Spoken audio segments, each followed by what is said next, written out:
Panvision TV presents. আমরা জানি উম্মতে মুহাম্মদী ৭৩ ভাগে বিভক্ত হবে, এক দল জান্নাতে যাবে, বাকি ৭২ জাহান্নামে যাবে। এই জাহান্নামে যাওয়াটা কি চিরস্থায়ী জাহান্নামী নাকি অস্থায়ী ব্যাপার থাকবে? এটা কি কাফের হয়ে যায় কিনা, ব্যাপারটা যদি ব্যাখ্যা করেন। এইখানে হাদিসে এটা ধমকি দেওয়া হয়েছে। হাদিস দুই রকম, কোরআন আয়াতগুলো দুই রকম, একটা হলো ওয়াইদের, আরেকটা হলো হাদিসুল ওয়াদ, আর হলো ওয়াইদ। ওয়াদ মানে যেগুলো ভালো কথাবার্তা ওয়াদা করা হয়েছে, আর ওয়াইদ হলো ধমকি। ধমক বাংলায় বলে না যে চর দিয়ে ৩২ দাঁত ফেলে দেব, সম্ভব না। হ্যাঁ, তা কেউ তো এটা ফেলতে পারে না। ধমক দেয়। তো অনেক সময় যে লায়েদখুলুল জান্নাতা মান্নান, খোঁটাদানকারী জান্নাতে যাবে না, এই খোঁটাটা জঘন্য অপরাধ। এই খোঁটা যেন কেউ না দেয়, সেই জন্য তাকে এই ধমকটা দেওয়া হয়েছে।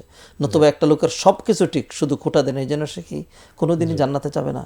তো এই জন্য এখানে যেইটা বলা হয়েছে সেটা হলো, কারো যদি আকীদা ঠিক থাকে, ক্ষুদ্র ক্ষুদ্র ক্ষুদ্র গ্রুপে যদি হয়, তাহলে তারাও জান্নাতে যাবে। একটা পর্যায়ে হয়তো আযাব বুক করে, অথবা একটু দেরিতে যাবে, দুখুলান আউয়ালিয়ান হয়তো হবে না।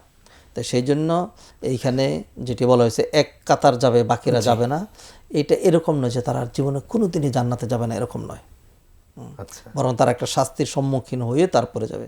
কিন্তু এগুলোকে আমরা ওপেন এইভাবে ব্যাখ্যা করি না, কারণ হলো তাহলে আর মানে যে ওয়াইদের যে লক্ষ্য উদ্দেশ্য সেটা আর থাকে না। সেই জন্য এইগুলোকে আমরা বাহ্যিকভাবে বলা হয় যে ৭৩ কাতারের মধ্যে এক কাতারে জান্নাতে যাবে, বাকিরা জাহান্নামে যাবে, যাতে এই ত্রুটিগুলো থেকে মানুষ বেরিয়ে এই কাতারের মধ্যে যেন থাকেন। এবং সেই কাতারটা কোনটা? সেটা হলো নবীজি সাল্লাল্লাহু আলাইহি ওয়াসাল্লাম যেটা বলেছেন, মা আনা আলাইহি ওয়া আসহাবি, আমি এবং আমার সাহাবীরা যেই মানহাজের উপরে, যেই সিস্টেমের উপরে, যেই দিন ধর্মের উপরে যেভাবে আছে, এইটার উপরে যারা থাকবে, সেটা নির্দিষ্ট কোনো দলকে বলা হয় নাই আমাদের দেশের। হ্যাঁ, এটা একাডেমিক টার্ম, এরকম নয় যে একটা মাযহাব, এই মাযহাবটা এই দলের উপর, ওই গ্রুপটাই এর উপর প্রতিষ্ঠিত, এরকম না। সমস্ত এর মধ্যেই এটা মানে লোকজন রয়েছে।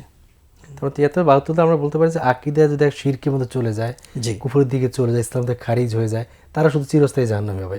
আর মুসলমানদের মধ্যে কিছু ত্রুটি বিচ্যুতি থাকবে, নানান পাপ টাপ থাকবে, আকীদার মূল জায়গাটা ঠিক থাকবে, তারা অস্থায়ী জাহান্নামী হয়ে আবার জান্নাতে ফিরে আসবে, এরকম একটা ব্যাপার। কুফরি আর শিরিক ছাড়া অন্য যত অপরাধগুলো আছে সেগুলো শাস্তি হয়ে তাকে মাফ করা হবে। কিন্তু কেউ যদি শিরিক নিয়ে আর কুফরি নিয়ে মারা যায়, এখন তিনি যেই নামই ধারণ করেন না কেন, কোনো লাভ হবে না।